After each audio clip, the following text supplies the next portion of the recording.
Nayanthara wits Dhanush പോരിനാണ് Tamilakam സാക്ഷിയായിരിക്കുന്നത്.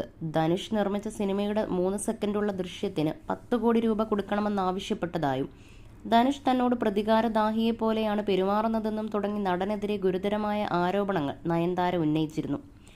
എന്തുകൊണ്ടാണ് ധനുഷിനും നയൻതാരയുമായി പ്രശ്നമുണ്ടായതെന്ന ചോദ്യം പലരും ഉന്നയിച്ചു. ധനുഷ് വിഘ്നേഷ് ശിവൻ പ്രശ്നമാണ് ഇതിന് കാരണമെന്നായിരുന്നു പൊതുസംസാരം. അതിൽ നടനും യൂട്യൂബറുമായ അനന്തൻ പറഞ്ഞ കാര്യങ്ങൾ ശ്രദ്ധേയമാവുകയാണ്. ധനുഷും ഭാര്യയും ബന്ധം വേർപിരിഞ്ഞതിന് കാരണം നയൻതാരയാണെന്നും പുതിയ പ്രശ്നങ്ങൾ ഇന്ന് തുടങ്ങിയതല്ലെന്നുമാണ് തമിഴിലെ ഒരു യൂട്യൂബ് ചാനലിന് നൽകിയ അഭിമുഖത്തിലൂടെ അനന്തൻ വ്യക്തമാക്കുന്നത്. വിഘ്നേഷ് ശിവൻ നയൻതാരയുടെ ജീവിതത്തിൽ വന്നതു മുതൽ ധനുഷിന് ഇഷ്ടക്കേടുകൾ ഉണ്ടായിരുന്നുവെന്നും അനന്തൻ പറയുന്നു.